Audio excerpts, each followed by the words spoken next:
Alright guys, how you going? Good? First thing for today, I've finally got a bunch of our class recordings up on YouTube. There's a link to this playlist on Compass. So, if obviously you don't need to go watch them all, they go for as long as our classes, right? So they're long, most of them. Yeah. But I hope I've titled them in ways that will be useful. So if you're struggling with a particular paragraph or something as you do your revision, you can go and look up that particular paragraph of classes. Yeah.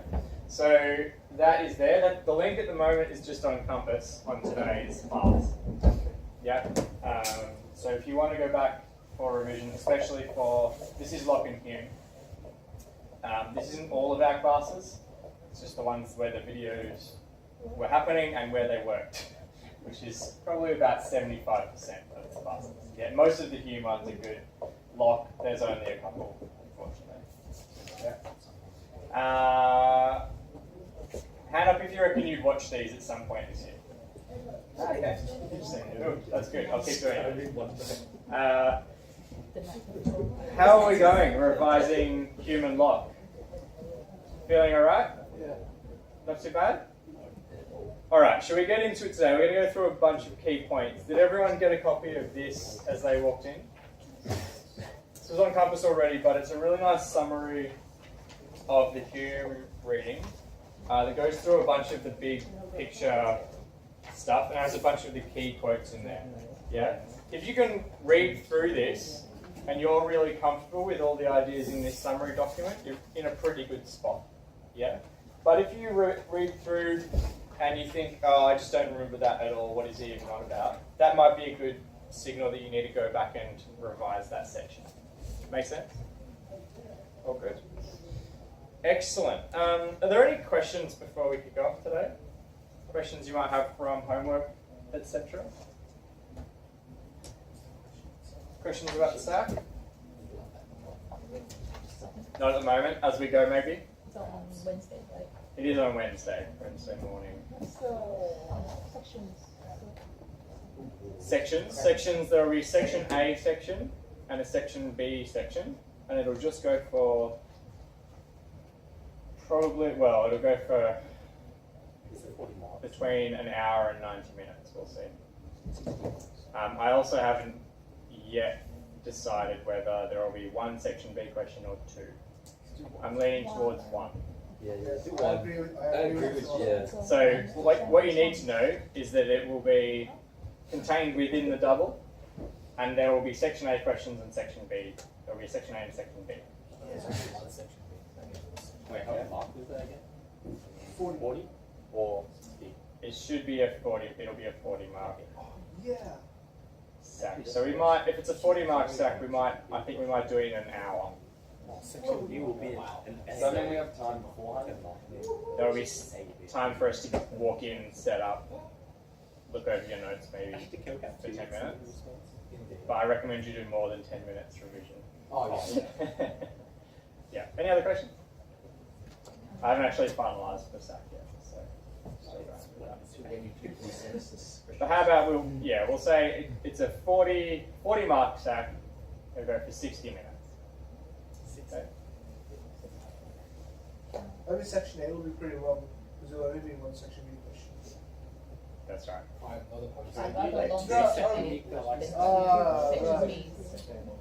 What do you call Section the arguments? Well, the section A questions end up being a bit like section B questions anyway, because a lot of the questions for section A are like 1A, 1B, 1C, and they might be all worth 2 or 3 marks, and that ends up being about an 8 or a 9 mark section anyway, right? Yeah. The counter arguments will be in like section B, right? There can be counter. They can ask you to object, provide an objection and evaluation in section A as well. That's the ABC questions usually. Yep. And in fact, in the exam, I've just been looking. The last couple of years, the examiners have really, whoever's written it, has really favoured that model, rather than just individual short answer questions that are worth 2 or 3 marks.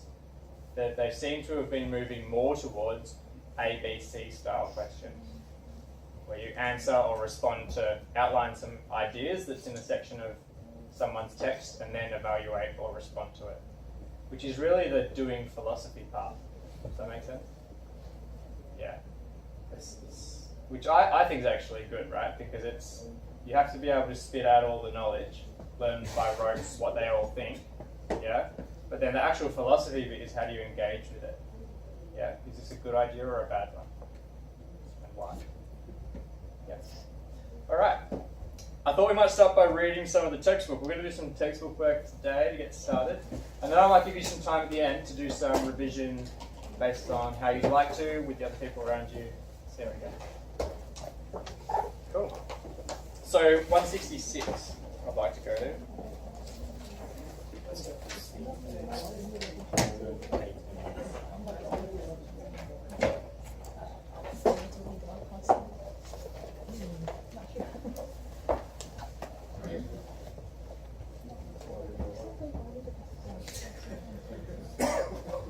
Now, this section is really interesting in the textbook. Megan alerted me to it over the weekend, and she asked a very good question about a middle section here. So let's have a read through this page.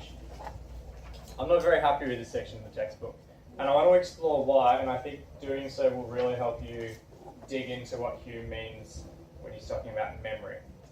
Yeah? So let's have a read, thinking back over Hume's arguments. Everyone there?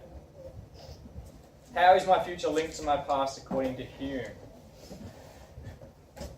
So, the think thing there is if you're not the same person as the one who'll sit VCE exams in November, why should you bother studying now? What would Hume's response be to this? Talk to the person next to you. Can you tell this to the VCAR philosophy coordinator? Sorry? If you actually believe this, could you use this as an argument against the VCAR I mean, you philosophy could, coordinator? and they'd be like, that's fine, But yes. and you should be happy with the 0 that you now get. Oh. Does that make sense? Yes.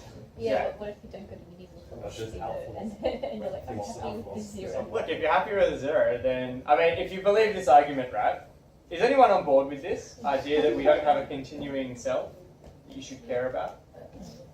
Everyone cares what happens to them in the future, right? But is anyone rationally thinking like, I'm not sure why I care about myself in the future anymore? Sorry, I'm late. Alright, have you got stuff? I just kind of forgot Oh, my you, thing today. you thought you didn't have it? You Yeah, thought I you had an think I exam. had it today. Alright, Thank you. alright. So, Helgora, can you read together on your book? Sorry. So, everyone seems to care about their ATAR still, which I'm really glad about. Please do. I would be a bad teacher if I told you not to study, right? But does Hume think you should is the question. So, talk to the person next to you. Do you think Hume Hume's like, no. would care or not? No. I would be like, you're not the same person. Why bother studying? Unless you're getting that study score right now, he's not gonna All care. whiteboards. He would say that All locked. your identity wouldn't be the same because obviously he thinks identity is an illusion. But I don't think he would say that. Sitting the I don't think he exam would say on like you shouldn't what, study. November 8th That's or something. Sitting the because exam. then you'd be and like, getting the result oh, December. why should I worry about what I'm gonna have for lunch I'm today? different. Like, I'm different. because like, remember, he thinks every instant you're changing. So Showing you your know, parents. it's like not worrying I don't know, about you asked me that first. I what didn't time do I'll that. get home. Because like I'll be a different person Not me. in the future. I'll be a different person in 2 seconds. Oh, why? That doesn't work. Alright, let's have a read of this section of the textbook now, the rest of it, and we're thinking about what we've learnt as we've gone. So, even if we grant Hume that identity is a bundle of perceptions, it seems pretty obvious that you're a different bundle compared with your classmates' bundles. Yeah, my bundle of perceptions is different to yours. We've already talked about that a fair bit. Is everyone clear on what that means? Good. There must be some degree of identity which makes your studying for your exams a coherent idea, and an idea distinct from you studying for your friends' exams. Hume's account will not seem satisfactory if you assume that your November self is different from your May self, and from that claim conclude that you therefore needn't study at all. We're not very happy with this idea, are we? If Hume is suggesting that we don't have an identity, and that we're as little connected to our future selves as we are to each other, that's not a very satisfactory idea of identity. That doesn't mean it's wrong, yeah? But it doesn't mesh with our common sense view of identity, does it? Let's have a read of this next paragraph and we'll see what you think. We need to remind ourselves that Hume is not denying any relation at all between our perceptions. The succession of perceptions you experience is different from the succession of perceptions experienced by each of your classmates.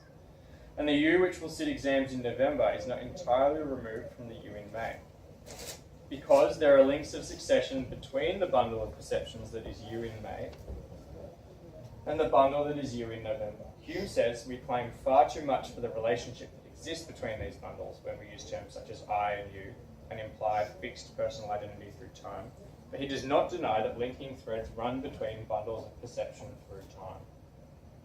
Thus, personal identity for Hume is a relation between one bundle and the next, and the linking thread is memory. What do you guys think? Do we follow the argument in the paragraph? Alright, so my follow-up question is that what Hume says? Andy? What do you think, Andy? It's not? Why? What did they get wrong?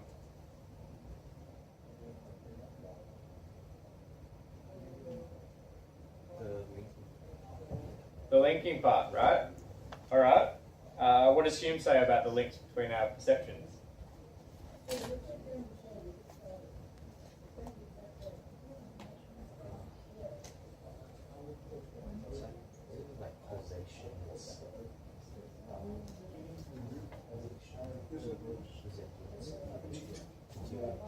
Yeah, Hume says our perceptions are linked by causation and resemblance, and so that forms our identity. Is that right? That's right. So what's the problem with the way it's presented in this paragraph? What does Hume think about resemblance? It's a trick, right? It's an illusion. It's an illusion of the mind. Same with causation. It's an imaginary concept. Yeah? It's a trap. Don't meme me, guys. Let's look at this bottom one here just to finish it off. What about when we forget things? If the link between bundles of perception is memory, won't memory failure destroy the self? Hume is talking about links that occur from 1 second to the next. So you could be extremely forgetful, even on Alzheimer's sufferer, or the 7-second guy we looked at the other day, and still have some link between one bundle of perceptions and the next. Guys, I'll tell you what I think. I think personally that this is non-textual. I think this interpretation is wrong. But it's getting towards an element of truth. The question it's raising, or what it's responding to, is how does Hume consider memory? Right? What does he think memory does? We know that he thinks memory creates copies of original perceptions. Yeah? So the question is, if you could create a perfect copy of an original perception, yeah, would you be the same thing if your perception was the same? Talk to the person next to you. If your perception, like in your memory, using your memory, was exactly the same as when you had the original perception, would that make you identical to your previous self? What would Hume say? Talk to the person next to you. So as you're saying, perception, things that he has to do, as you said, Hume saying that like, we have different perceptions, right? Like we have a perception of the temperature. so if it's the same million. Then is it identical? I think that's impossible. Like, he would say, yeah, it would be identical, but you would, because you can't do that. Yeah. Right, the perception's identical at least. Like, presumably your experience. How many of you think that would make you the same person if you have the same perception? Does anyone think Hume would still say you're a different person, or you still can't claim identity? Helgora, can you explain why? He could say that the other person, the other in the future, has experienced the time more, they have more free time, so therefore they're still not identical. Okay, because their history is different. Would Hume say that? No, I don't think so, because Hume doesn't care about your history. Yeah? Because he doesn't think of you as something that accumulates anything, because your identity doesn't continue through time for Hume. Does that make sense to everyone? Do you have an identity according to Hume? It's an illusion. Identity is an illusion. We can't say much about the self, but let's be clear, Hume isn't denying that an identity might exist, at least in the instant. Yeah? So the best phrase to use for Hume's concept of identity would that we have no continuing self. Does that make sense to everyone? We might have a self in the instant. Our bundle of perceptions is what we are. Yeah? We have no continuing self. If one of our perceptions could stay the same, yeah, like we have a Mr. Colonist, a sense of Mr. Colonist that feels like touching a chair or something like that, Hume would say that's enough for identity, right? Because sameness equals identity. Yeah? His argument is that we don't have that. We don't have sameness. Now, I think the argument in this section is saying that memory creates a perfect enough copy that our perceptions can be said to be exactly the same as they were, and then there exists sameness, and that's what links our bundles through the sameness of our perceptions. Yeah? Do you think your perception, though, this is I'm going to be clear here, this is my interpretation now, and you might have a different one, but I don't think that your memory creates a perception that is the same as a real-time perception. Yeah? When I remember my father reading The Hobbit to me in bed when I was 8 years old, I don't think that my memory of that experience is the same as the experience was itself. Yeah? It's like a foggy after image for me. Maybe your memory is better, right? Yeah? But mine is not. Yeah? So, because of that, I don't think it's the same perception, and because of that, I think that Hume would say that we don't have identity over time, because none of our perceptions are ever exactly the same as our previous ones. Make sense?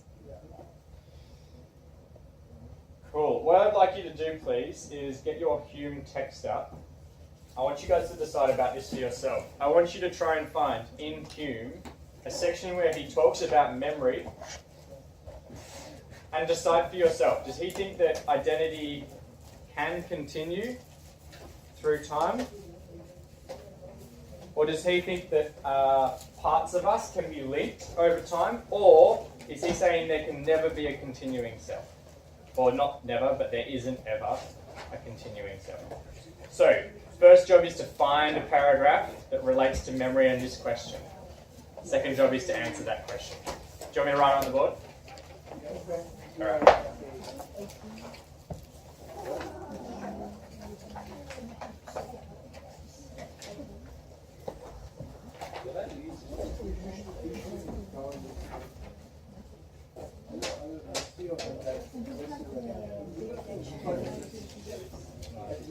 His goal is this.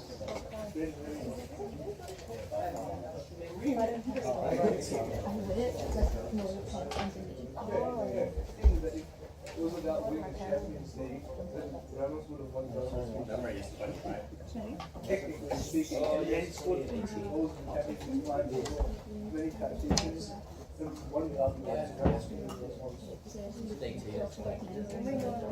really, for a defender to win, yeah? Really, back.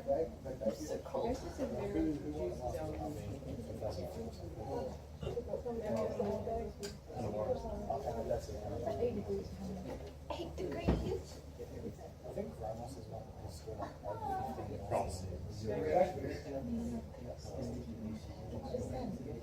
I think no, not from 0, from 4,000.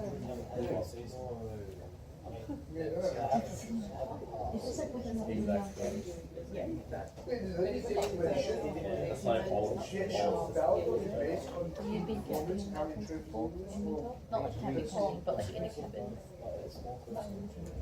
You get a lesson every Let time. me tell you, I go every in July in Sydney to Blue Mountains, and there's a campground. What do you do? You know how you're not allowed to leave your home overnight? I think maybe everything. Because something might happen, like something might burn and you won't even notice. Yeah. Right before you go to sleep, you can really, right before it's on the verge of falling asleep, you snooze it off.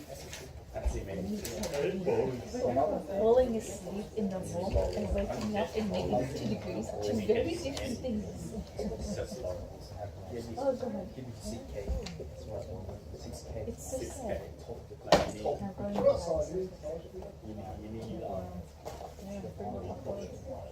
yeah, Yeah. I've left by now, but my first week of that, I was like, to bed. It's been 10 years later, I'm really like, just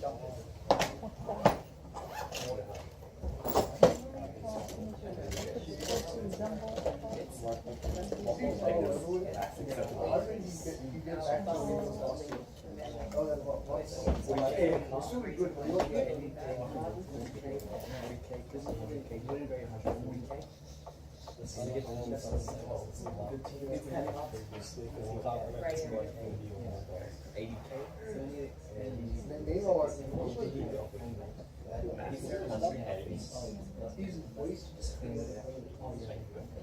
when you think of the best place in the world, like, you don't care anymore.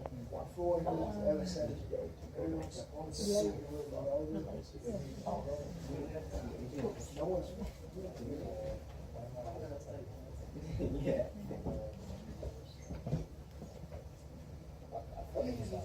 It's all the gold in his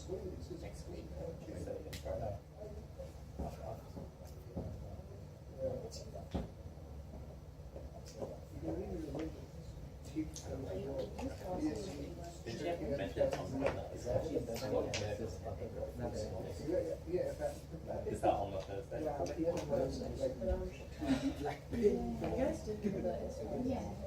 Are you going?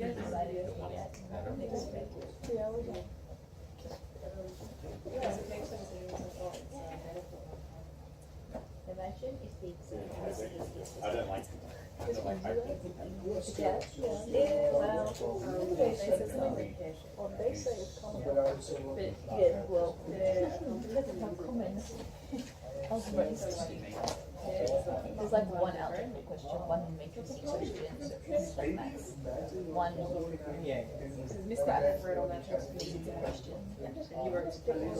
question. Yeah, I'm not gonna do the maths one. So screwed for Last year I sat through the whole thing and did some things like yeah,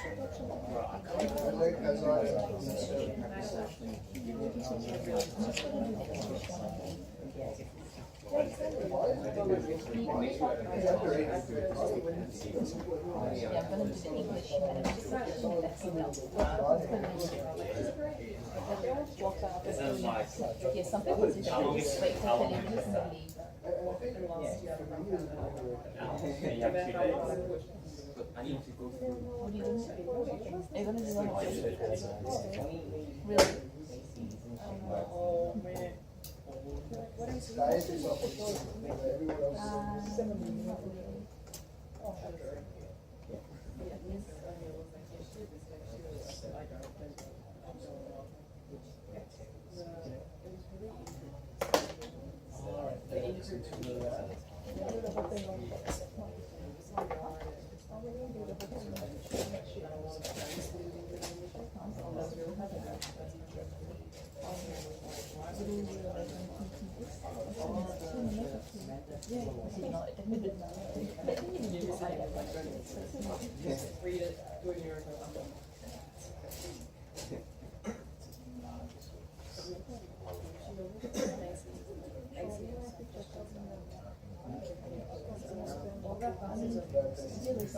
The only reason they can make this is maybe not even 100% maybe for scaling.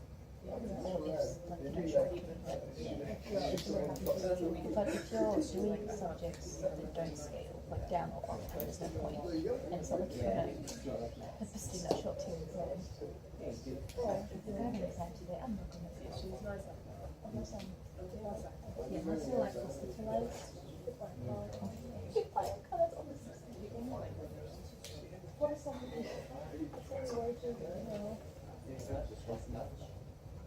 Miss Connor said that last year someone was in front.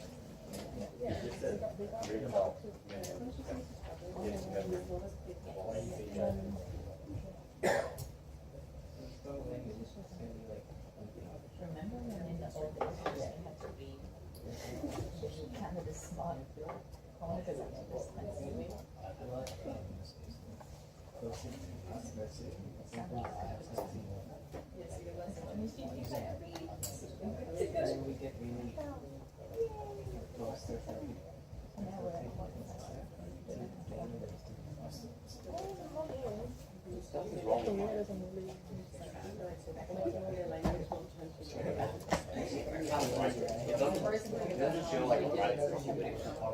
Yes. Hear me. It doesn't feel like the way how I Assumption write. of it, every case illusion continued by allowing imagination to link one memory to another and thus Like the create way when I type, page my 47. hand doesn't feel like I'm typing Is as that right? fast. Maybe you are. Like it was just something dumb. Like it wasn't really like it was more of just she did this so she saw us like it. But I don't take much attention. So you're saying identity exists? Four keys. Saying it gives you memory and illusion, right? And you only need 3 Oh, you fingers. have exams this weekend, so. There's an illusion. It's like, I have to do resemblance as well, because it's all by itself. 10 minutes ago, I was basically the same. The only thing that changed is basically some of my perceptions, maybe a couple cells. Wait, how Because I think 99.99999% of myself is the same.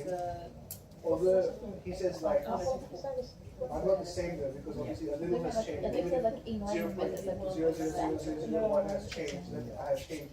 But I assume myself to be that person because I ignore the minor changes. So that's it's an illusion. So like, I don't pay attention to small changes.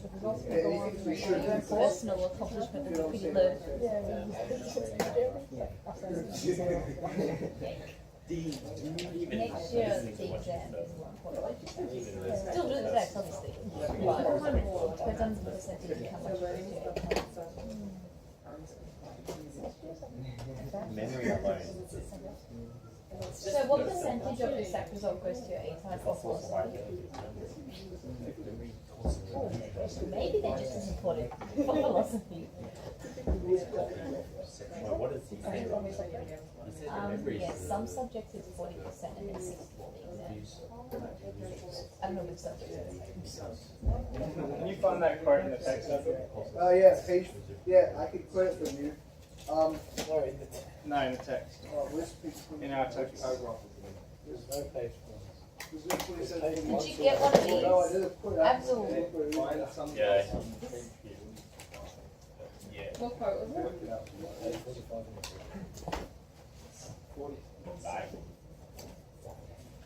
Yeah, after what quote was it? You told me that, so I remember there's 4 different quotes. Yeah, which one were you looking for? They're all related, you can look for any. Well, they're on the same page. Yeah, they're all. Do what?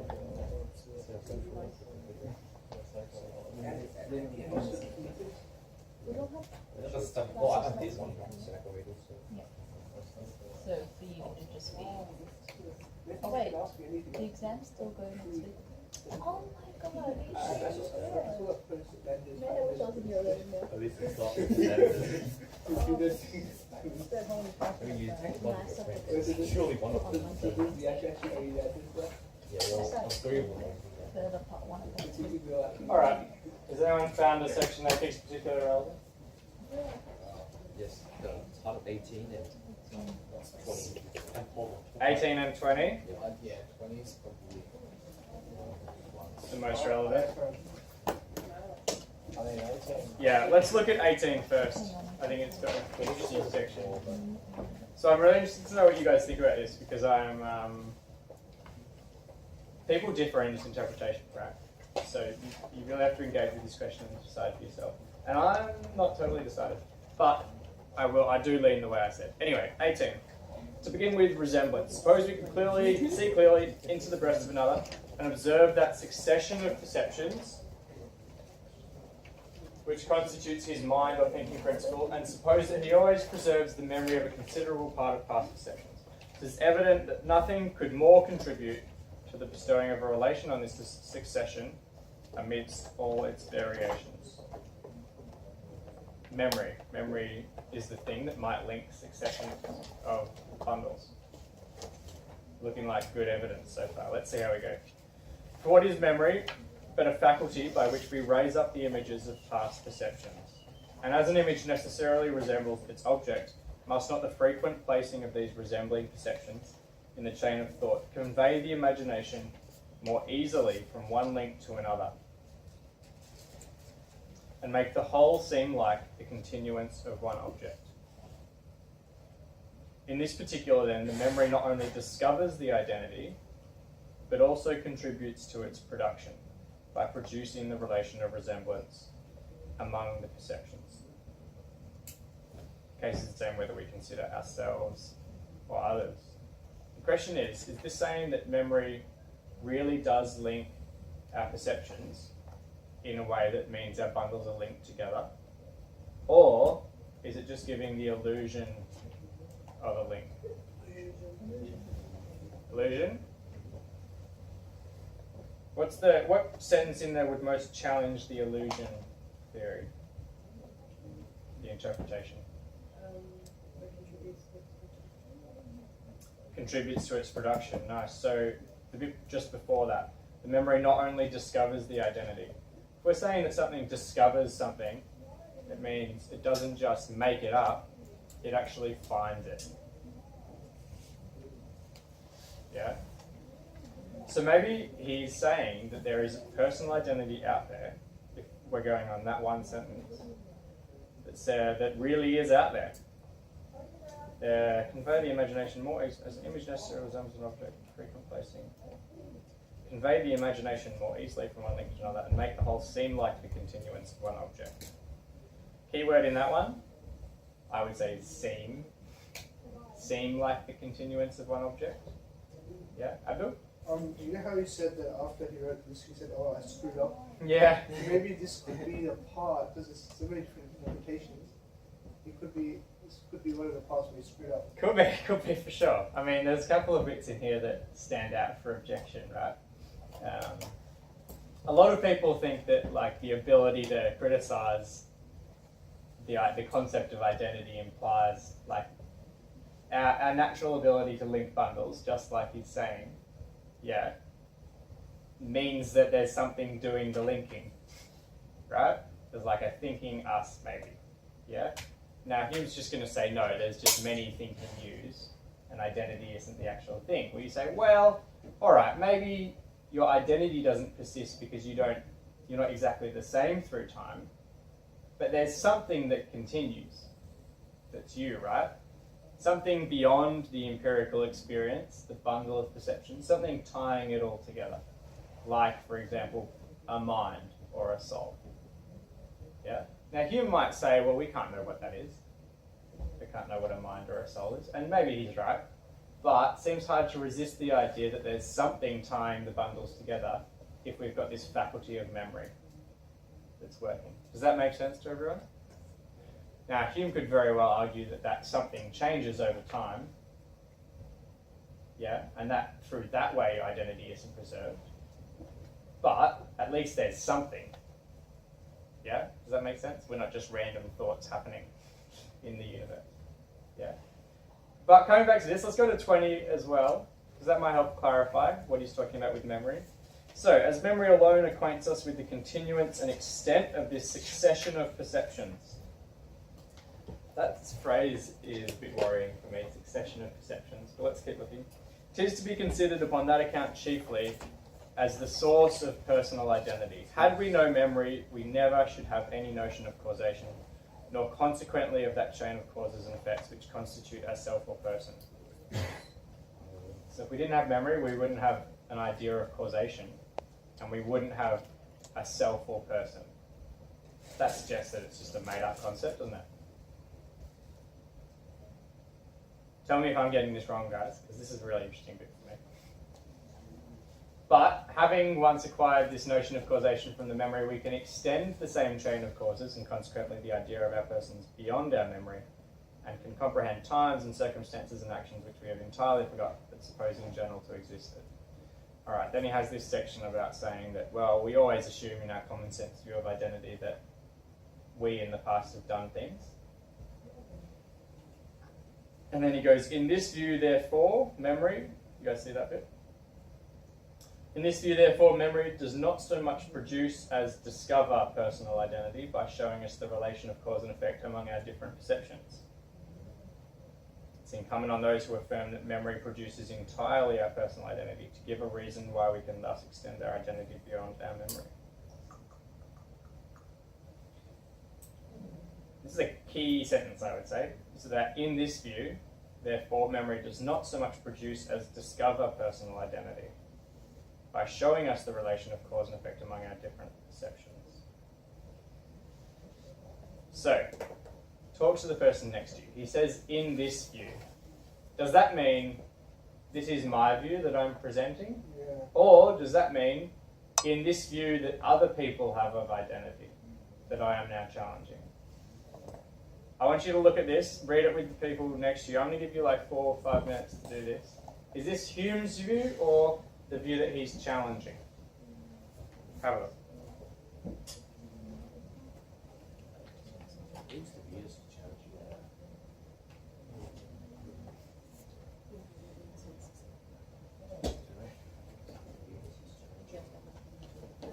If you think it is or not, see if you can find some evidence in the text somewhere else that supports it. No, that's what one of these things.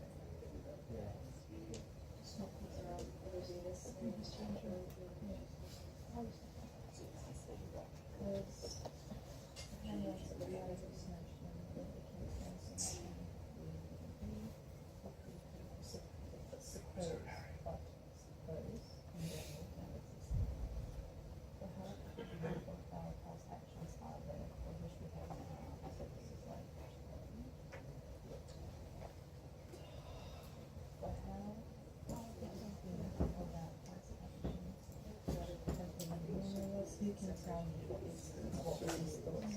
He's like, okay, try and tell me what he did on January 15th. Yeah. This is why you change my mind, that guy sitting behind him. Change my mind. Yeah, no, it's the biggest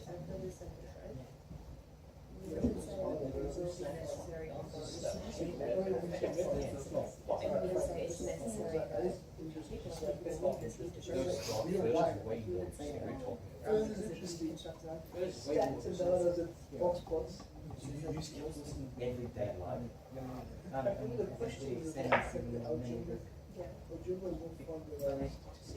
Algebra. That's algebra. No, not even necessarily. You can't teach them play. Yeah, which is algebra. Did you play algebra? Yeah, it's just This would be like one or two questions, but test on drawing that. Everything else is just solving equations. No. It's not creative. the only useful one is Not this creative. book. Probably the most limited method is probably, that's important. Everything else is,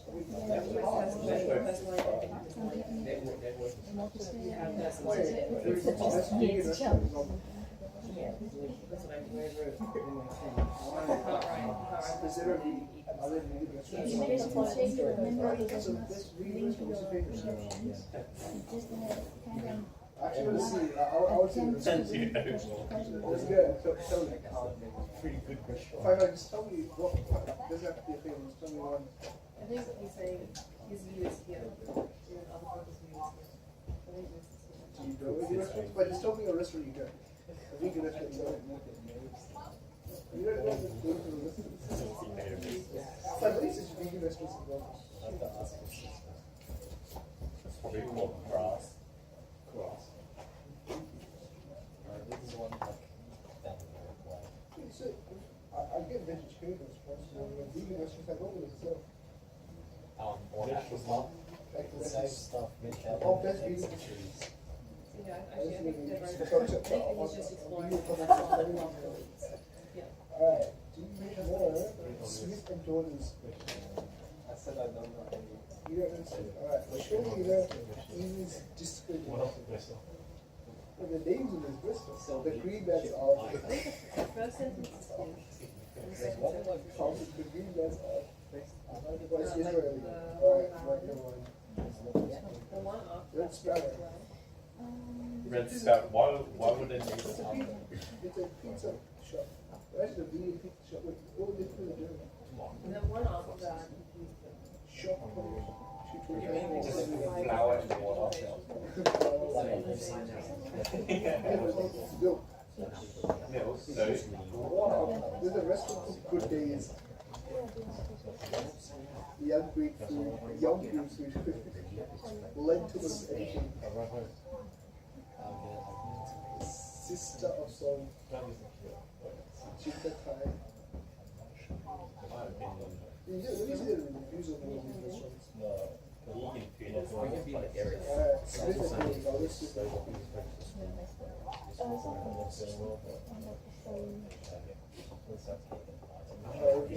go. Excellent vegan food with service and price.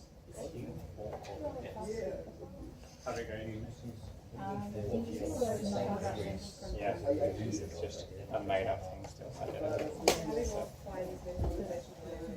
First in general, how few of class actions are there with your memory? Kind of like, well, you try and remember what happened in February, this, and this. Yeah, cool.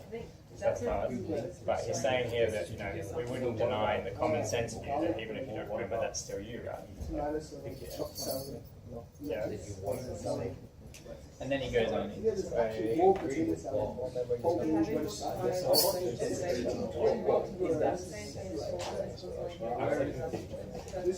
Food on this.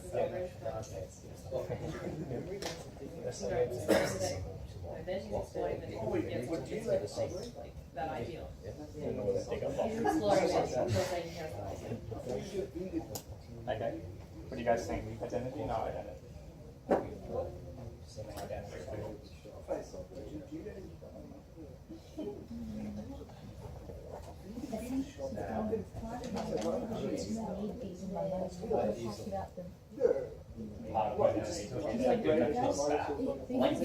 He's using this to discuss, not to argue. He's discussing the point.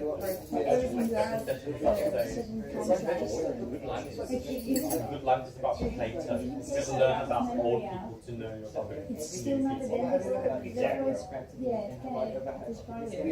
Whole thing says one thing, it's paragraphs. What are you talking about? Yeah. I think he's using it as a discussion. You think no identity? I'm just thinking that could be a meeting. Megan? What do you think? I mean, no, I didn't. I think he's using that paragraph as like a discussion, Yeah. like a point of discussion instead of like a point of arguing. Nice. Yeah. Alright guys. It sounds like everyone's pretty much agreed. There's no identity, right? Remember we used the word identity in a couple of different ways though. Yeah? And for Hume, identity means sameness. Yeah? Everyone good with that? And so we don't have continuing sameness over time. Now we get tricked into thinking that we have sameness over time. Yeah? Because of memory, and the memory causes us to come up with the ideas of what? Personal identity. Yeah, but through what concepts? Resemblance, And causation. causation, and there's one other little one. Contiguity. Contiguity. What does that mean again? Means sitting next to in time or space. Yeah? So like the time slice of me right now is next to the time slice of me right now. Make sense? In both time and space. I moved a little bit in space and a little bit in time, just then. Yeah? What But about I'm causation? contiguous with next to. What about causation? Causation means like the me that was here caused the me over here in 3, 2, 1 now to happen because I did a little jump. Yeah? And the idea is that the me here is here because the me from before did a little jump. Yeah? And I put my right foot in and I put my left. Yeah? Big love, Alright, now slight difference then. Hume thinks that it's also ridiculous to think that we have any continuing thing that makes us us. Any continuing, like, inner principle. What words could you give that, according to Hume? Like an inner us that stays the same. Soul. Soul is the perfect one. Yep. He rejects the idea of a continuing soul. But you also might think like some sort of continuing mind or substance. Yeah? Spirit. Something like that that continues on. Yeah? He says we have no perception of that. Yeah? But what I'm taking from this, yeah, is that there's a possibility that he's not denying that that the perceptions are linked in some way, in at least that they succeed each other. Yeah? He says that we are a bundle of perceptions that succeed each other with like an inconceivable rapidity and flux, in constant flux, right? But maybe the fact of change means that there is some sort of succession link, even if, for Hume, he doesn't think that that creates any kind of identity. Does that make sense to everyone? Yeah? So there might be a succession of perceptions, but there's certainly not identity, no continuity to ourselves. Yeah? Let's look at then the moral implications on 168.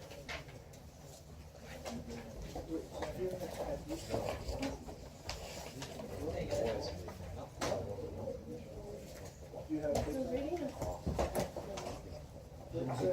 what's pink chocolate? Surely you like chocolate.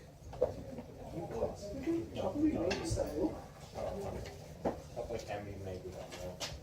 All right. Ryan, can you read this one for me? Moral implications for Hume's view. Hume challenges us to support the traditional view of the self with actual observations, and it is hard to deny the difficulty he points out of capturing oneself in an observation. However, there are some serious implications of abandoning the traditional view of an enduring self from a pragmatic point of view. It is hard to see how we can do without assumption of enduring personal identity. Even if the self is only an illusion, it forms the basis of notions of moral responsibility. Okay, so that first bit, do we understand that section? So the traditional view of the self is that we have a continuing self, right? And particularly one that is responsible for the things that we did before. Yeah? It's hard to deny the difficulty though. He says it's hard to capture yourself in an observation. Like what part of our experience is us that continues? If there's no continuing self, then how can we be responsible for the self from before if we're completely different? Yeah, if the us that matters in a moral responsibility kind of way isn't here anymore, how can we be responsible? So guys, what do you think Hume says about moral responsibility? If you don't continue, then you're not responsible for the previous bundle's actions, are you? Yeah? Alright, so how do we have to change our justice system then? No one's responsible for anything. No one's responsible for anything. There is no justice system. We can do whatever we want. Yeah, or Didn't he say that it is as the information? they have to be convicted in the moment that and you can punish them in the moment. Yeah. So, instant karma is allowed, and no other kind of punishment. Is that You right? can't have like instant karma, right? Because your perception keeps changing. Exactly. Your perception does keep changing. Let's say that you try and whack someone with a hammer, right? Like you try and whack someone with a hammer, but you accidentally whack yourself in the head on the way. That might be like instant karma, right? Maybe that would be the only kind of punishment or reward that Hume would So what's justify. the reward? How can you get a reward by Well, maybe if you do a test, right, like a multiple choice test, when you do the right answer, it comes up like, you win, yeah? But as soon as you have the different perception of the fact that you've got it right, you don't deserve it anymore. Does that work? This is a terrible conception of identity for responsibility, right? Yes, it is. And our conception of moral responsibility rests on our conception of identity, doesn't it? We need a conception of a continuing self for our justice system to have any purchase, to have any practical value. Does that make sense? What did Locke do when his account of identity didn't really work very well with the justice system? Remember, he said criminals might say, "Oh, I've forgotten doing that." Punish them anyway. Because we don't have any proof to show that they're telling the truth. So maybe a practical answer from Hume's point of view might be, even though no one has identity, we could just pretend like they do, so that our society can still function. That's a pretty weak argument, though, isn't it? It's a pretty weak reason to base your justice system on. Yeah. All right. Second question there, though. If Hume's account of personal identity has objectionable moral consequences, is that a good reason to reject it? Evan?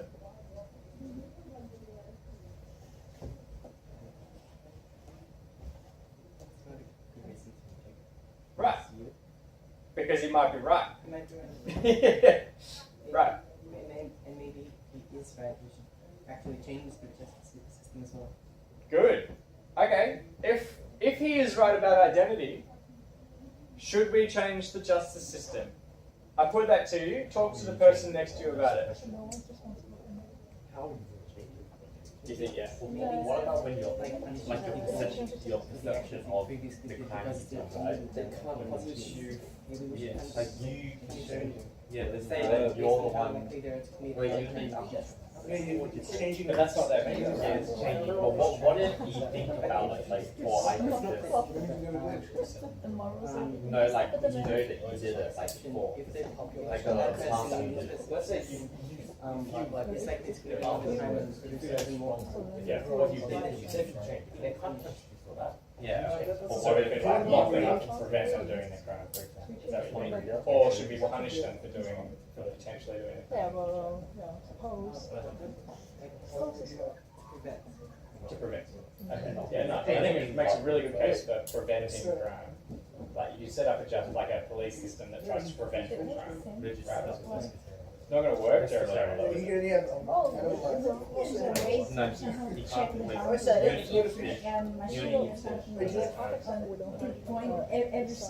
Yeah, cool. Or even like just like a God on Judgment Day style machine, right? Something that knows everything about your mind. Yeah. So, and then they could punish them. But after they've stopped having the perception, like let's say you get really angry with your friend and you have a fight. Like how do you punish them? If he's a Yeah. Then later on you're really sorry and you say sorry and right. Totally different style of self, different frame of mind, personality. You're not the same person. Yeah, well, you could technically just So do you deserve punishment then or not? Can you know? there will be no punishment changed when you have learned. Like, you should I mean, I already just feel Yeah. like the different personality when it's just education. we have education. It's the same thing. Like, I already feel like We probably say we should educate against it, yeah. that you can't punish someone if they do. you feel like you're a different It's person not them. when it's Yeah. But like, we should probably educate against it. Okay, so should we get rid of that justice system? Yes, yes. because when I met Imagine this that. cat we talked about earlier, Just apparently, I I don't don't feel think like we I should should be be and I'm like, future yes, that is me. But every time I'm here, Okay, let's say that we discovered that personal identity doesn't exist. They average through the day. Do you think it would be better to lie to everyone and continue the fiction of personal I identity? guess, like even if Just you need to actually pause that. Well, would you tell well, everyone the Australia, truth? like none of How us many are people tell us to read our justice Before system? they feel Oh, like we have living in questions. Australia, right? And it's even them, it's weird, like they're speaking in English. Yeah, So oh, they're yeah. referring to each other as cat. And they say Anna, it's so weird. yeah. I mean, that doesn't sound right. Like, I know you're Russian, I know you What I just have did to wrong, English, like and it that was doesn't a sound right. crazy thing to do. Yeah, what if you know Even it's they say that they don't like the fact that my name's Anna. I told them, like once I told them, like say, like call me Anna, they're like, it's They don't say that, oh, this is your Yeah, we also name. not. Would you do that though? same thing with them, if I say the English name, they're like, Santa Claus is a good example, right? Like, should you tell your kid about Santa Claus? Like, you do it because he's an idiot, right? It's not, right? That makes a kid laugh. But that's a lie. Sorry, guys. Oh, no. You could make the it realizes itself and kind of Over time. yeah, it comes with Educated slowly. This is the name. Alright, hand up if you think, if Hume is right, we should get rid of the justice system. Well, our justice system does. Yeah. It sucks because of the people running it, not the system itself. Yeah, okay. Okay, but if there's no identity, does morality exist at all? Well, exactly. There is no identity. Maybe morality seems to rest pretty foundationally on identity, doesn't it? If I was to kill someone, but like Be gone the next Why do I day. feel like they wouldn't like exist, their identity wouldn't be there, so no one should mourn them, and there should be no punishment. And technically, you didn't kill them either. No, I didn't. Someone else did in that 1 second. But you're just as gone from an hour ago as the person that you killed is. Yes. Right? That's the idea. There's no continuing identity. You're both gone. So it becomes a real question. Like, not only is responsibility gone, but also like the inherent goodness or badness of a lot of actions is for gone. that other person, right? But you still feel guilty about it when you get regard if it's not you. That's true. So therefore, it is you. Some things might still be around, like causing pain might still be a bad thing to do, even if it's only happening moment to moment. You don't think so? Not if there's no identity. Here's another question we had. So it's about 50-50, which is really interesting, right? And most, like, it's pretty, philosophy is all about, it's about wisdom, right? And uncovering truth. But maybe wisdom isn't always about being truthful. So here's a question for you. Maybe it is. Maybe wisdom involves a really strong commitment to the truth over everything else. So here's the question. If you could convince, let's say that identity doesn't exist. It's a fiction, it's made up. We know that, let's just say. Right? You can tell everyone else in our society that, and then we'll dismantle the justice system. We'll have no cops, no police, no judges, no one, because that would be nonsensical, right? So you could do that. On the other hand, you can know that identity doesn't exist, but you can lie to everyone and say that it does, and our moral system and our justice system and our police and all those people continue doing their jobs, and our society continues on as it is. And you might think that that's like morally better. So the question is, what would you do? Hand up if you would lie to everyone. That's good. But it's not really lying because identity does exist. It's not really lying because you can't lie to anyone.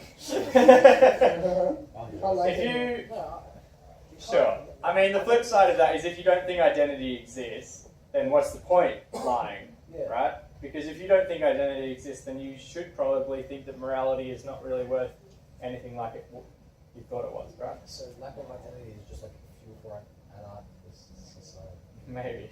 Maybe. This is a big one, right? Hume is potentially in real trouble here. It's a reason a lot of people aren't going to like Hume's view very much at all. Yeah? But, like you guys have got to, it's not necessarily an objection against his view. It's maybe sad and unfortunate, but it's not an objection. Yeah? It's a consequence, but that's not an objection to the truth or falsity. It doesn't relate to the truth or falsity of his argument. Alright, let us get please to 187. Do you have C? 187. We have faith C, yeah? Like they'll do. Oh yes. Yeah, sure. You have soy milk. Wait, where does start? So I don't like I used to I like soy milk. But as long as there's not too much soy at once. Alright, just before we do this and get into the thing, I'm just going to add another. I'm not sure if I was toying a throwing about playing this video. It gives us some concepts which might be useful in thinking about personal identity theory, and for me these concepts help tie together Locke and Hume a little bit more. Yeah, in terms of the way we think about identity. So this is going to provide maybe a way to think beyond this debate that Locke and Hume are having. Yeah? But at the same time, and I want you to keep this in mind, you should still be thinking about how Locke and Hume's ideas work by themselves for the SAC. This stuff that comes in later in this video is not going to be on the SAC on Wednesday. Okay? So, here we go. Crash Course Philosophy is brought to you by Squarespace. Squarespace, share your passion with the world.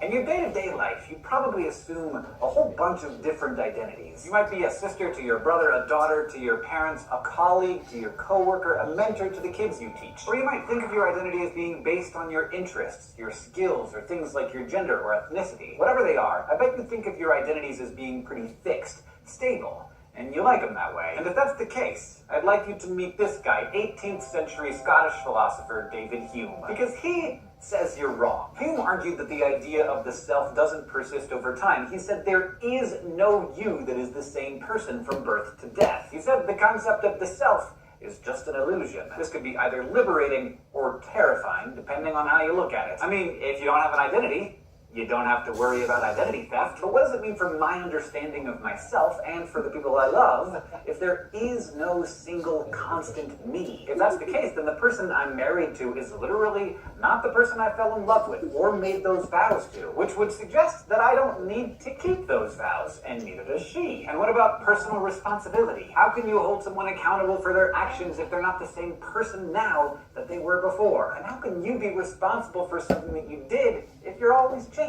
This is gonna get dicey. It's a good start.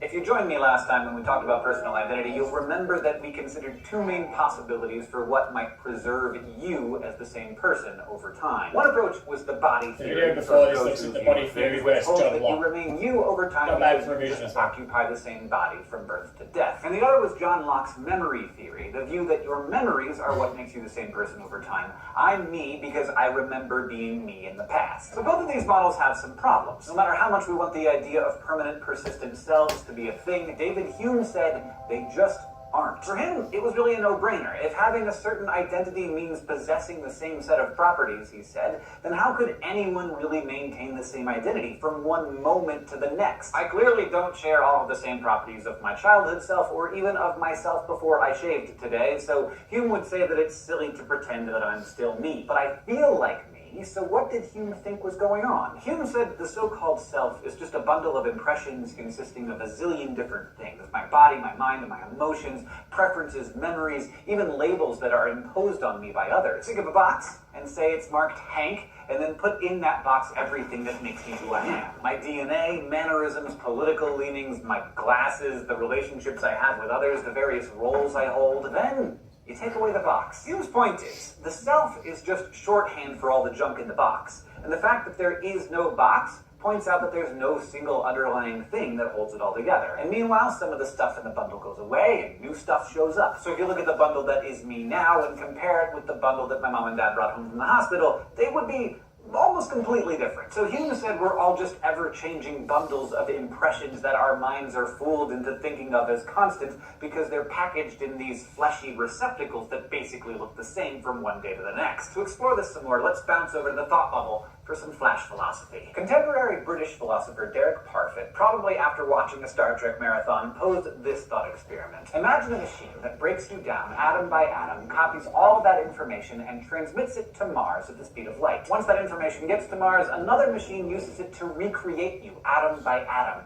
using copies of the same organic stuff that you were composed of here on Earth. The person who wakes up on Mars has all of the same memories and personality as you did, and that person thinks it's you. So here's the question. Is this space travel? Did you travel to Mars? Is the transported person really you? Or was a new being created that happened to correspond to you atom by atom, thought by thought? Now, consider this. What if a new version of the machine is created so that now, instead of destroying your body, it can simply be scanned and all of the information can be recreated on Mars, but the you here on Earth still exists? Now, did you travel or were you just replicated? If you're here on Earth, are you also on Mars? Wow.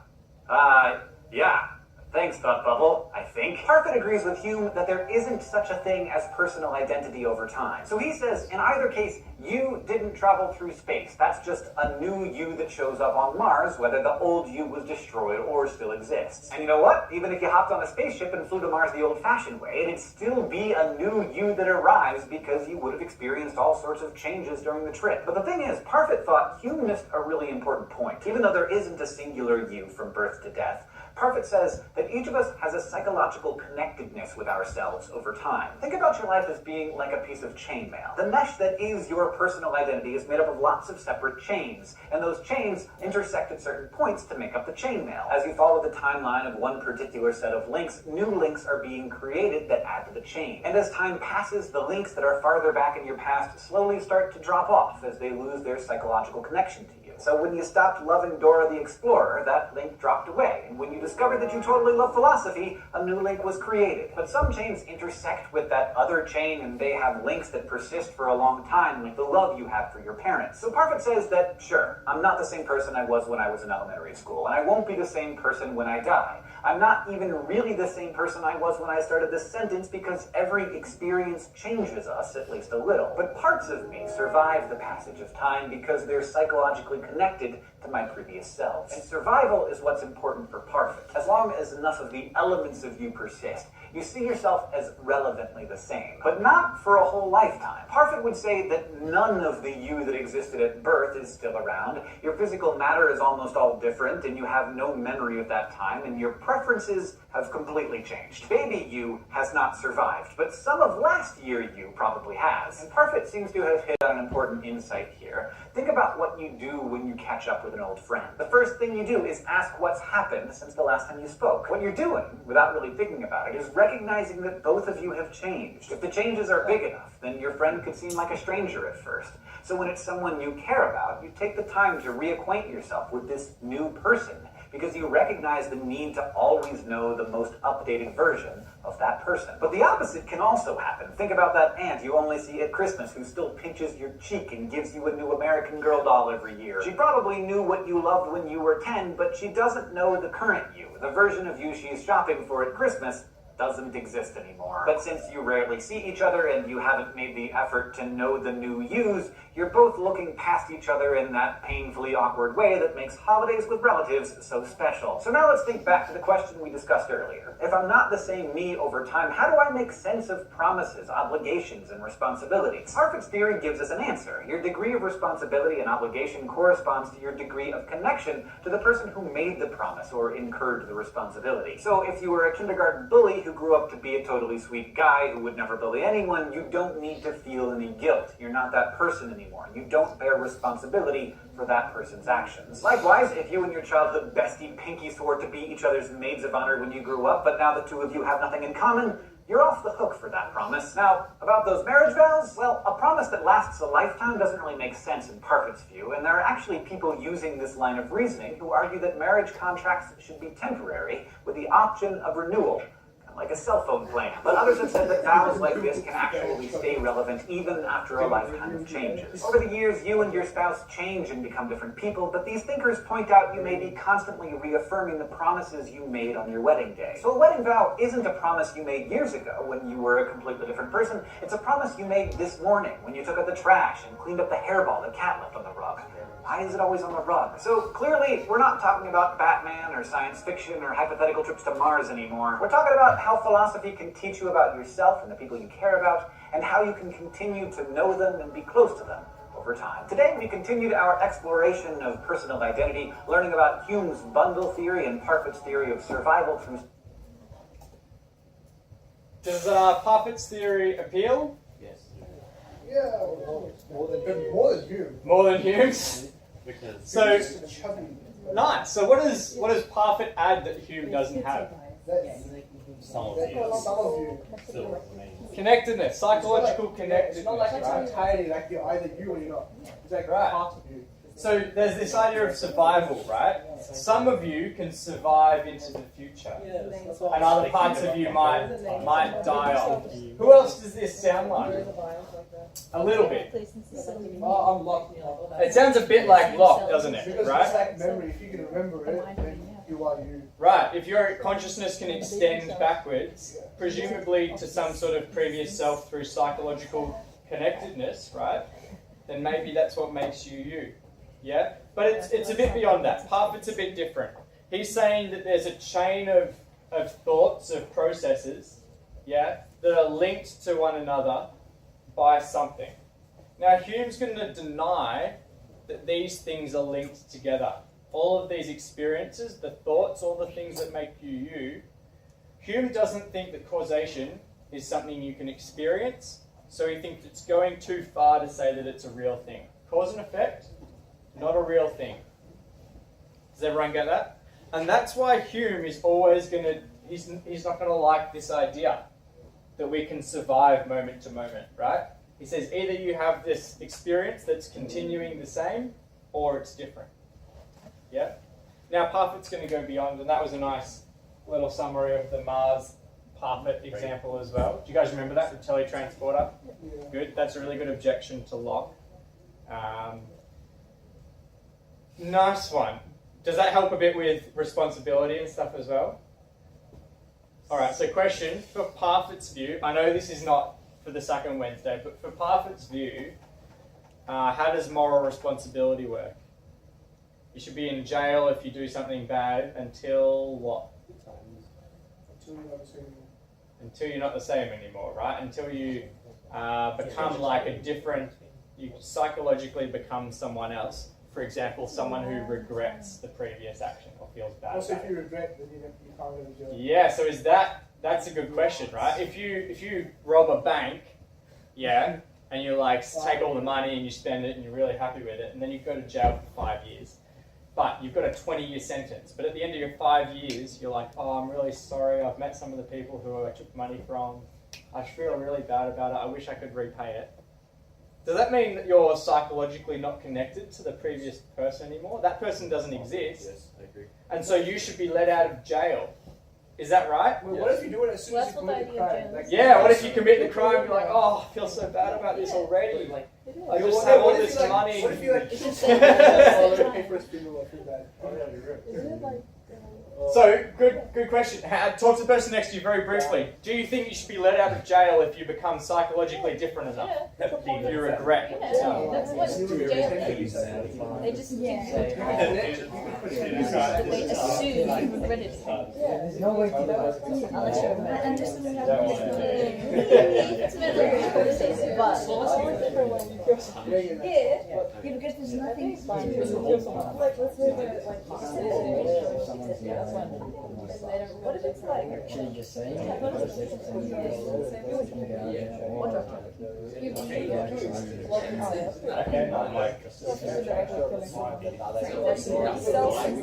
person off to an event? Same brain series. It's been my team, no gender roles. Other versions of you are just different people. Yeah, like you sell something to someone guy and like you think that's like Yeah. you get money on it. Yeah. Sometimes you see differences. punishment, so like they change business. Why would get rid of you? Not necessarily. Like, Really good question. Should we talk about Andy's point? The way it is. Sorry to interrupt everyone. Selling that person. This is why I love philosophy class, and I'm sorry I'm taking a bunch of your revision time. But Andy had a really good question. Isn't that the point of a justice system, is to like reform people, to maybe rehabilitate them, so that they realise the what should we say, the badness, yeah, of what they've done, or the wrong of what they've done. And then when they've realised that, maybe that's like justice system job done, tick, off you go. What could be another purpose of our justice system? How do you think people conceive of the purpose of our justice system? Get rid of someone? Yeah? What Show else? other people to really think about what you want to do before you do it, because Good? it's like an avoiding to other people. If you do this, and you're going to serve it. So it's like your example. Yeah, So to prevent crime? to prevent people. So part of the point of a justice system is to prevent crime. Otherwise everyone would just have a $10 fine for doing things, right? Yeah. Because people would still do things if it was just a $10 fine. Like stealing $50, for example. Right? Can everyone see the logic to that? Hey, $10 Right, so fine. partly it's preventative. What else? Anyone else? Is there another point to our justice system? Is revenge a factor as well? For sure. I think you'd be really silly to deny that revenge is a massive part of why we have a justice system. Or at least the feeling of, you've done this, so now we get to do this to you. Yikes. Something like that is a really strong part of the way that most people who've been victimized react when the person who's done the victimizing is sentenced, for example. If you've ever seen on the news, you might see someone who's done something really bad, and you'll see the victims walking out of the court case afterwards. And almost every time, almost regardless of what the sentence is, they'll say, I'm really disappointed that they didn't get more. They didn't get longer, they didn't get a harsher sentence. Right? And that's because they're expressing this desire for retribution, right? Now, whether it's a emotional revenge thing, or whether it's like a sense of the justice that needs to happen, up in the air, but it's definitely something along those lines, right? If you think our justice system should be wholly rehabilitative, then you think as soon as they're better, as soon as they appreciate the bad of what they've done and they become a person who won't do that again, they should be released. But if you think someone is in there because they have to face certain consequences for the justice of it, you think they have to serve full sentences and they should never get out for good behaviour. If you think they're there because of revenge, then we're just going to keep them in there for as long as the victim feels like they should be. Right? All these elements definitely play a role in our justice system today, in the society we have, for sure. What did you think of the idea of month-to-month marriage contracts? No. Would anyone do a 5-year marriage contract? Does that idea appeal? Would anyone do a 20-year contract? Hand up if you got married, you'd do it for life. If you got married, you'd do it for life. Hand up for that. Divorce is always an option, so why not? Divorce is always an option. Doesn't that mean it's always a day-to-day contract if divorce is an option? Yeah. Hand up if you would only get married if divorce was an option. If divorce was an option. Yeah, if divorce wasn't an option, would anyone get married? Then that's the case of like, you know, I'm not with this from divorce is always I'd like to think that one day. It's a tricky one. it's like abuse and stuff. And you want I think I probably would. I mean, this is way off topic, but to me, a marriage is supposed to be a lifelong thing, right? And partly it involves the, like was in the video, the like day-to-day commitment. And it's a massive, I think I conceive of marriage as a massive leap of faith in that way, because in some ways you don't know what you're committing to. You know the person that you're getting married to on the day, but you don't know. Honestly, guys, you don't know what they're going to be like 10 years from then. Yeah? It's a massive leap of faith to say that you're committing. This is my experience. My wife has changed heaps since I married her, and I've changed heaps since she married me. But we both, from the start, conceived of marriage as a leap of faith commitment, saying that the me in 10 years will still be committed to the you in 10 years, no matter what, right? And in some ways, that's what we think of almost as the core of marriage for us. Now, obviously, for everyone, marriage is conceived differently, right? Even though legally it's the same for everyone. All right, so we're on page 187. Do you guys see this comparison table here? This is a really nice overview table for doing some comparisons of Locke and Hume. I recommend this to you. This is one thing you could be doing. Turning over the page.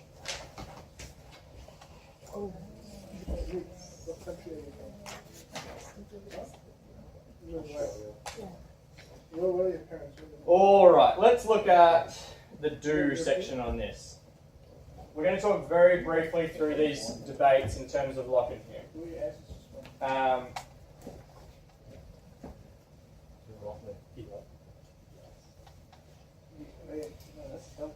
Actually, let's skip this one because it's not as relevant. So let's go to the importance of memories, please. 189. 189? Yes. Eternal Sunshine of the Spotless Mind is a science fiction film. Has anyone seen it? No. Fascinating film. It takes as its basic premise the proven success of a medical procedure, which in real life we've not discovered how to perform yet, or at least we've not proved that it might be ethically performed, or at least no one remembers that this has been discovered yet. But let's have a look. Okay, funny. Sorry? No one remembers. No one remembers that. Funny. Struggling to move on after the breakdown of their relationship, the main characters elect to have their memories of this relationship targeted and destroyed so they'll have no recollection of each other. Right? They're really struggling with a breakup, so they go to a medical facility and they say, I don't want any memory of this other person anymore. The commercial clinic which performs this procedure has the slogan, why remember a destructive love affair if you can erase it? This may not be exclusively the stuff of fantasy. Scientific American magazine reported in its issue in 2009 that a new therapy may be able to remove painful memories in rats and humans. Would this be an appropriate treatment for patients suffering post-traumatic stress syndrome? Should some criminals be sentenced to memory erasure to aid their rehabilitation? These are interesting dilemmas, and at the heart of them lies the question of whether a person remains the same if their memories are altered. Would you have your memories erased? Let's not do the love affair one. Let's think that you are conscripted into the army and you go to war and you have some really terrible experiences, right? And you come back with PTSD, post-traumatic stress disorder, and you find it hard to sleep because of your terrible memories from this like living nightmare of battle that you went through. Yeah. Talk to the person next to you. If you could erase those memories, would you? It would just be like at 3 years.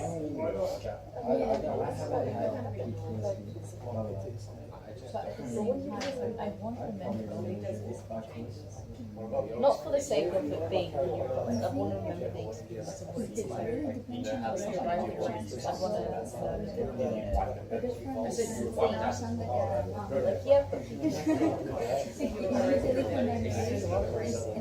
it's not fair on me if I should give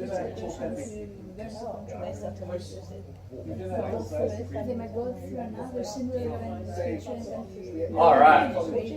I'm not giving you long, sorry. Hand up if you would have the memories erased.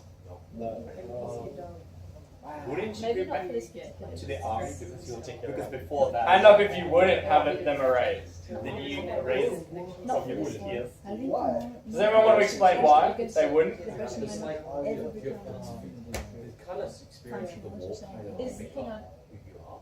So the view of you pre-war is different from the view you have post-war. That's kind of it. And you don't want to deny your identity. You don't want to say that that's not part of who you are now. Okay? It might be not be pleasant, but it's still who you are. Alright. What if you became someone who you didn't like? Then would you remove the memories to become back to the way you were? If you can acknowledge that you don't like who you are, Yeah. then you can take the steps further. Okay, fair enough. And you think it'd be better to change with the memories than without them? Yeah. Okay. Everyone seems to feel like memories are a pretty important part of who they are. Yeah? What would Locke say in this situation? If you removed the memories, would you really be a different person or not? Yes. Yeah, absolutely. Because your consciousness can no longer extend to those memories of who you are, so you would no longer be that person. What about for Hume? If you erase those memories, what happens? So, Yeah. Meh. Same, right? Okay, good. Next page, 190. Let's look at false and implanted memories. Oh, this is an objection to Locke, right? Yes, primarily. So, the problem of false and implanted memories. A significant study was carried out by Loftus and Pickrell in 1995 to investigate false memories. 24 participants were told stories about their childhoods, 3 of which were true, as supplied by participants' relatives, and 1 false, described by relatives as plausible but concocted, made up. In each case, the false but plausible scenario was about getting lost in a shopping centre. Yeah, they said, oh, so your dad told us about this time when you went to this shopping centre that was near your house, and it's a real shopping centre, yeah, it really was near their house. And you got lost, and you were lost for like 10 or 15 minutes, and then finally a mall cop came and found you. Yeah, Paul Blart mall cop. Anyway, so, and then, you were really distressed, you were crying a lot, but, etc., right? The participants were told they were part of a study to assess their abilities to recall details of childhood events. Each participant was sent a written description of the 3 real and 1 fake memory. They were asked to write down all they could remember of their memories. Soon after, they were interviewed about memories. A second interview sometime later asked for more details again. At the end of this interview, participants were each told that one of the memories was false. Of the 24 participants, only 5 nominated the fake memory as one of the... 5 of them, sorry. I mean, only 5 still. Nominated the fake memory as one of the real ones. Although the proportion was low, there was also a low level of coercion in the interviews. It suggested to researchers that it might be easier than previously supposed to implant memories. Another study with more participants in 96 concluded that false memories could be implanted in 20 to 40% of people. In a more recent experiment in 2002, these people doctored a picture of a hot air balloon flight so that participants appeared to be flying in it. A hot air balloon flight. Have you guys ever been in a hot air balloon? No. They show you a picture of a hot air balloon to you guys. You've never been in one. 50% of participants created false memories around the picture. Oh, yeah, I remember. yeah, 50%. What? So maybe they show you a picture of you when you were 6 and they put it in the hot air balloon. You can see how you'd start to believe that, right? Yeah? But interestingly, you then write it into the same place as all your other memories. Yeah? And it becomes a real memory. Why is this a problem for Locke? Right, your consciousness can extend to it, then that's who you are, right? Locke is committed to the idea that if your consciousness can extend to it, then that's really who you are. If you could implant fake memories of being Napoleon, they really would be Napoleon. Does that make sense? Even though to us, from a common sense point of view, obviously they are not. Maybe you think Locke's right though here. If they can remember being Napoleon and they can act like Napoleon, maybe that's enough to say they are. Alright, very briefly, what does Hume think about this whole false and implanted memories thing? Doesn't affect identity, yeah. Memory is just made up, memory is a real thing, but it makes up this, tricks us with these ideas of resemblance, etc. Causation, yeah? Excellent, alright. Every book you wrote was Alrighty, I would like us to do this. Let's have one section for general concepts. Yeah, sure.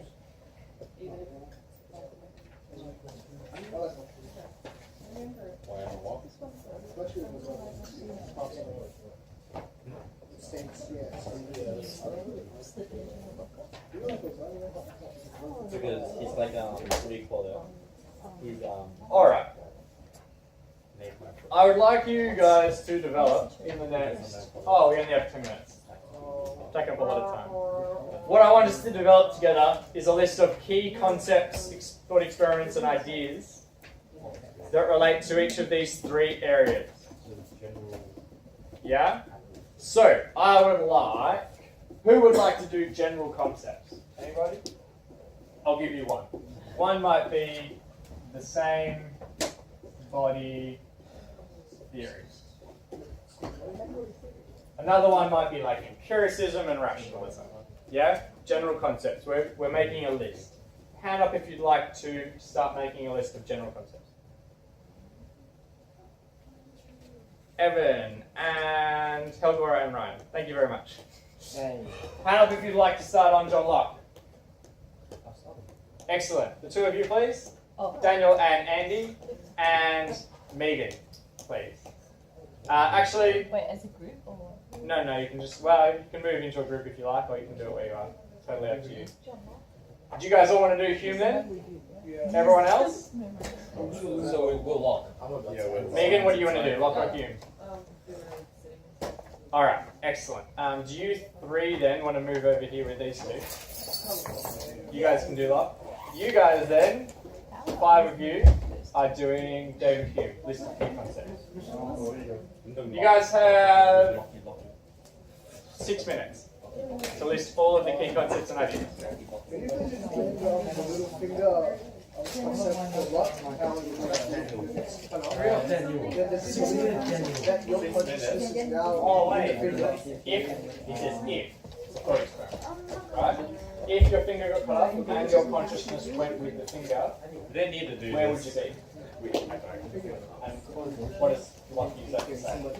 Like you will be responsible. Like their symbolic No, close, but we'll get in there. That's part of it. You have a new identity. Don't know. What is identity made up in if you are the finger, not your body? Oh, so you don't remember how you don't remember what it feels like to have a finger? I can give it to you. Yeah, but It's that identity follows consciousness. Identity has nothing to do with the body, according to Locke. It's consciousness. That's all that matters. Identity follows consciousness and time and memory. If you remember doing it. So consciousness extends through memory, right? Yeah. So consciousness can extend through time, through memory, or it can extend through space, through body. That's something. Physical substance, right? But the physical substance itself is unrelated. We're done. Make sense? So we could swap bodies right now, and if we did, our consciousnesses, then the me in your body would be 100% me. And the you in my body would be 100% you. Bodies don't matter. That's the point of the Just like the human, the cobbler, Exactly. with their consciousness swap, with the Prince is he's the same person, but he's a different human. He's a different human, but he's the same person. Yeah, they basically consider you without even before you even do your exams. Yeah. So you have a secret place that you need before you sit your exam. Maybe he uses the word man, body. Oh yeah. You sound just sitting, but they're not going to the A results. talking parrot is not a man. So you know what I was doing? You can get on the board and consider you. So you guys know Hume? You have a lot to get through. Start dot pointing.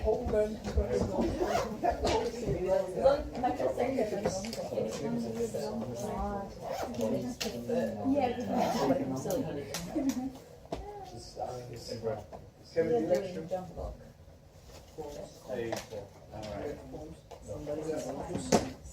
Sometimes I remember around this Do you have to write on the board? what's it? You will. It's in Cunningham.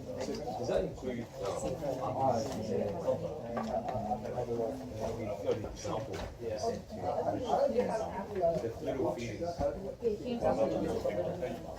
The little feelings. So, Yeah. Thinking out like you're not conscious of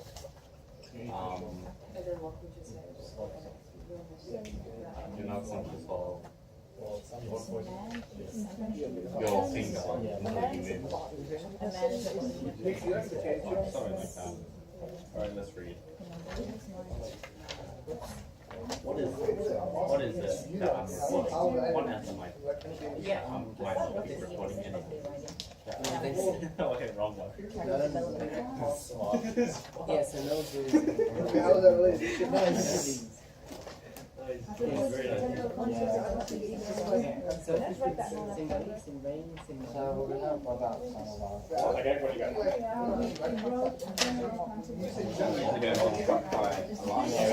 Okay, so which ones should I give mine? defines person to be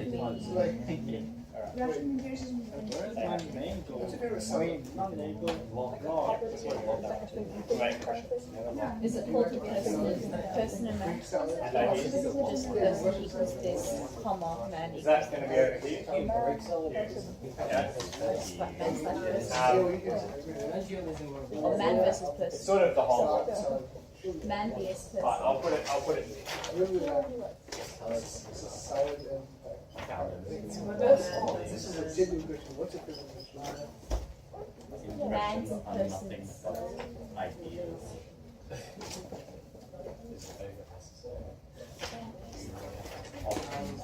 So what do you like the most? What do you I think think? this is perfect. One thing. Yes. idea. Yeah. Yay. Because if you Yeah, cool. And in Yeah, their yeah, case, Oh, that's they so want okay. to What's going on here? You like broccoli? It's good. You like broccoli? It's like Is he the guy that say when you're asleep you're not you? No. When you're asleep, If you're not You're not conscious of it, daytime. if you're not conscious of it, if you're not aware that you're asleep, then you're not. I you're like not broccoli. you. Broccoli is- What if you Can I have one more of those? What if we're Can I have one more? Yeah, what if you dream and you remember the dream? And that's Then you. that's you. Horse. It's one you won't like it.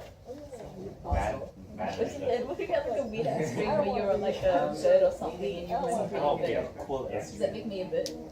Yeah, you're a bird. You're a bird now. I was a bird for about 5 minutes. But if you think about that, if you know that you're dreaming, then you know that this is you You dreaming. always know you're dreaming. Until you wake up. Yeah. Does that mean you were actually a bird in those 5 minutes? Yeah, I'm just going to. Holy crap, you're right. Oh, no wonder it's cold. It's just windows open. Is that more love? Yeah, shit. Wait a minute. Okay. How was How long this? do dreams go? Like 7 minutes? 7 minutes. No. Yes, you sleep all night. Yes, 7 minutes. No, I think they have 7 dreams in the one night. I can't How often they go to 7 dreams. Yeah, which all merge into one. Yeah.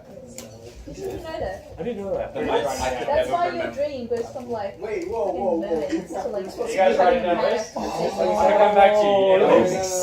That's why it's such a weird turn of events. How are we going? Yeah, oh, yeah. We just discovered the dreams, you have 7 of them in one night. And he's mind blown. 7. Yeah! That's why you start off as like a bird or something, you end up in a legitimate conversation with someone you know. Have we got a list? Personal identity, same man. Yeah, same memory. Well, yeah, that's his theory, same memory. Same memory. Okay. How about we say instead? What's your favorite dates? What are your favorite dates? Every Monday. Consciousness centered theory of identity. Just because I like that. Yeah. Yep. Yep. What else? Oh, you're The little finger. Rewards and punishment. rewards and I had a person and they're like, I want to build a death, I want to punish them. What else?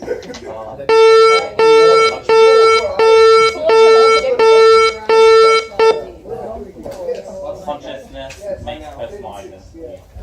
Oh yeah, punishing drunk people example. Punishing drugs. I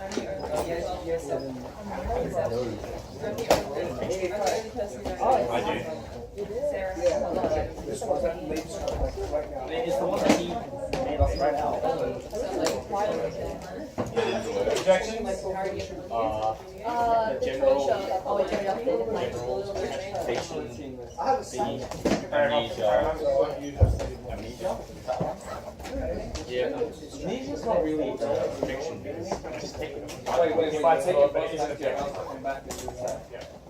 Yeah, bites the bullet too. Alright guys, I'll post a list of the concepts you came up with on Compass, and I'll see you later. I'll see you on Wednesday. Email me if you have questions, Facebook, that's fine. Guys, have a list for me or not? same. Yeah.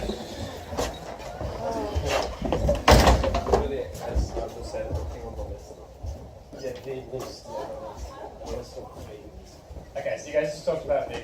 Yeah, Abdul's had some very interesting views. Abdul, distracting everyone. Where's he gone? He's not even here. He's taking the bus, he has to run out. Right. Interesting, guys. Cool, I'll see you Wednesday, guys. Don't like you. You don't like Hume? No. Not many people like Hume. I think His other philosophy is really interesting. He has this saying, the rationality is the tool of the passions, or something like that, which means that all our motivation comes from our emotions, and our rational ability to think is really only just a tool that our emotions use to get whatever they want. No. Gotcha. So yeah.